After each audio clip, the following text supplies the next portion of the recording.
Compañero, el compañero Kiko Jiménez quería hacer una pregunta, por favor. Kiko. Sí, buenas noches a todos. ¿Se me escucha bien? Sí, fundamentalmente, compañero Horacio, preguntarte cuáles fueron los intereses que llevaron a la entrega de la soberanía, mejor dicho, a la ratificación y esto de entregar a las provincias parte de lo que es la hidrovía, y por qué los legisladores nacionales nuestros no buscan los elementos necesarios como para, desde el Congreso, revertir el decreto de necesidad y urgencia o pedir las reuniones correspondientes con el presidente para que por el mismo decreto de necesidad y urgencia lo derogue, lo modifique y no terminemos en una situación de entrega definitiva de los intereses y fundamentalmente de la salida de las exportaciones a Argentina, que es lo que preocupa, porque cuando empezó el tema Vicentín pensé que la idea estaba clara en recuperar los puertos, pero después cuando entregamos la hidrovía de la manera que entregamos, quedé desubicado en el contexto nacional en el que estábamos pasando, ¿no? Mirá, tocaste un tema muy importante. La verdad que las preguntas me van a echar porque son preguntas que ameritarían una síntesis. La verdad que la primera fue los corredores bioceánicos, nada más, nada menos. Y ahora me preguntás otra cosa. La verdad que yo en Soledad, en el año 2017, escribí un artículo en página 12 alertando sobre lo que había pasado gravísimo. Es decir, se hablaba de los decretos. Hay cuestiones que se pueden resolver con decretos, hay cuestiones que se pueden resolver con resoluciones ministeriales y hay cuestiones que ya no se pueden resolver. Por ejemplo, el Río de la Plata, a posteriori del año 73, se resolvió ese conflicto histórico, lo resolvió el general Perón, en lo conocido como el famoso Tratado de Río de la Plata. El Tratado de Río de la Plata terminó zanjando la pelea o la lucha o la tensión por las fronteras del Río de la Plata, diciendo que, bueno, se generó un espacio común, las aguas comunes del Río de la Plata, donde la Argentina, tanto la Argentina como Uruguay, sacando las franjas costeras, digamos, resignaban parte de su soberanía, porque alguna otra parte se mantiene, lo penal, pero lo que es lo económico, la explotación de las aguas y las navegaciones, quedaban, digamos, entregadas a una entidad de derecho internacional, que es la Comisión Administradora del Río de la Plata. La Comisión Administradora de la Plata no pertenece ni al derecho argentino ni al uruguayo. Es una entidad internacional, fuera de las legislaciones, incluso con inmunidad diplomática, con una autonomía absoluta, prácticamente es un Estado dentro de los Estados, que definen, digamos, las políticas de esas aguas comunes. Y no solamente las aguas comunes, porque se le agregó el frente marítimo, la pesca del frente marítimo, que también la Argentina y el Uruguay fuimos extremadamente generosos. Ese es otro capítulo, porque yo participé de una operación que ordenó el general Perón en el 74, que fue ir a navegar a Malvinas, y yo tengo la convicción de que Perón tenía en la cabeza primariamente ir por Malvinas, ya tenía prácticamente arreglado el acuerdo con Malvinas, pero sabía que antes de resolver Malvinas tenía que resolver el Río de la Plata. No podía Argentina ir por Malvinas con un proyecto latente de conflicto en el Río de la Plata. Estamos hablando de la Argentina del año 73, ¿no es cierto? Una potencia económica, si nosotros analizamos los números del año 73. Los discursos de Isabel Perón, estamos hablando prácticamente de una potencia europea. Hoy estamos hablando de un país miserable, o sea, hay un abismo de distancia. Hoy el presidente argentino va y se va nuevamente, toma un helicóptero como lo tomó Macri, y también se va a la estancia de Anchorena y lo abraza a la calle Pou, diciendo no sé qué, al mismo tiempo que la calle Pou aprobaba en ese mismo momento la apertura del puerto Montevideo a toda la flota pirata, como salió a decir el ministro de Transporte. La Argentina en el 74 era impensable como un presidente argentino vaya al Uruguay a rendirle pleitesía, digamos. La única diferencia es que el viaje de Macri, cuando Macri salió con el helicóptero, la Argentina tenía, de la soberanía, tenía reservado casi un 30-40% de la soberanía del Río de la Plata y del Atlántico Sur. Cuando Macri volvió, la Argentina ya, en vez de un 30%, tenía cero. Esa fue la diferencia de los viajes. Cuando Fernández fue, tenemos cero, y cuando Fernández volvió, seguimos teniendo cero. Esa es la diferencia, digamos. Ahora, en el caso de la comisión administradora, cuando el Uruguay presenta el canal de Montevideo, que es gravísimo, porque justamente lo que estábamos hablando, la Argentina tiene que fortalecer su fortaleza. Es decir, nadie, es como la selección argentina con Maradona y sacarlo a Maradona. Es decir, yo tengo que cuidar y fortalecer mi mejor carta. Con lo cual, parecería ser que la Argentina, que hasta ahora estaba subordinada a Montevideo, lo cierto es que estábamos subordinados con un canal de igual calado.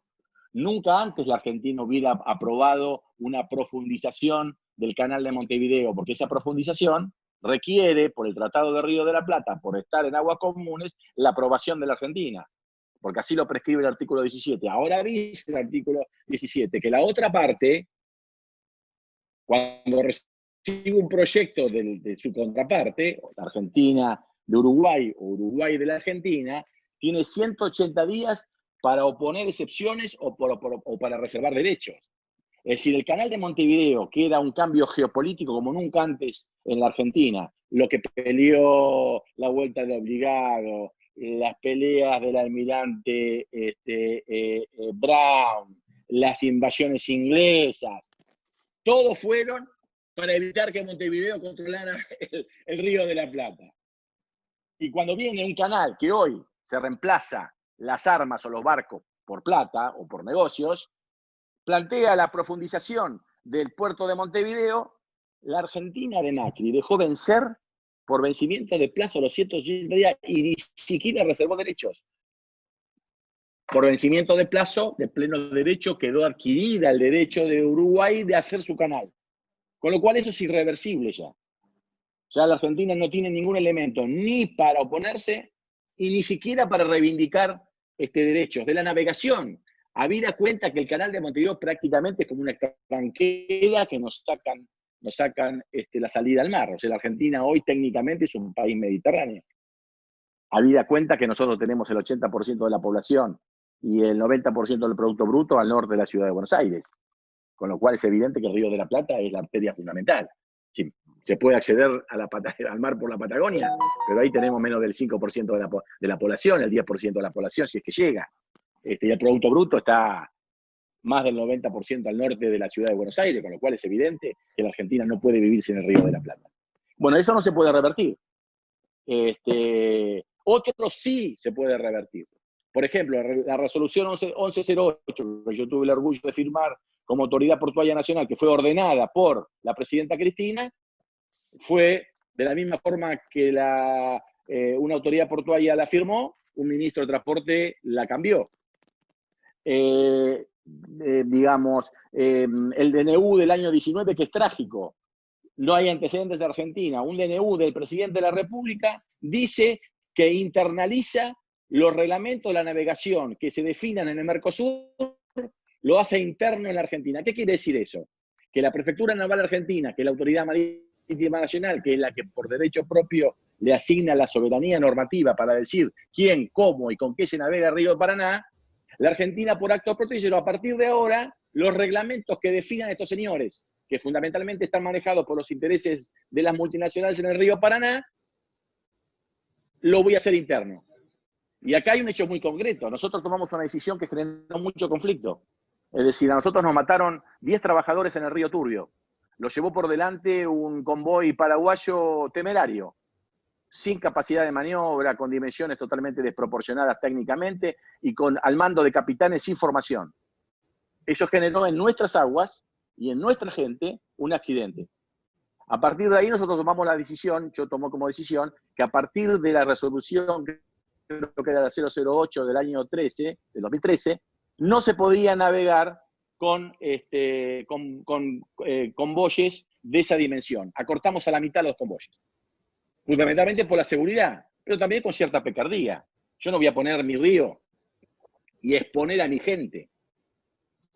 Y poner en riesgo a mis chicos que van a las escuelas del Río de Paraná, para que un paraguayo venga con un convoy de 300 metros de largo, que encima baja soja brasilera.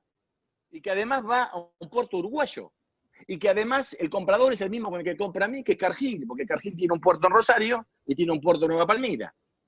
Entonces, digamos, lo que estamos haciendo nosotros, ponemos el río, ponemos el riesgo, ponemos la contaminación, ponemos la plata del dragado, y los paraguayos bajan sus barcazas y quede bien claro, pagan cero. Es decir, el único peaje que paga el río Paraná se mantiene con la plata que pagan los buques, que son el 90% van a Rosario y que cargan solamente soja argentina o productos argentinos. No hay ninguna otra soja en general que no sea argentina.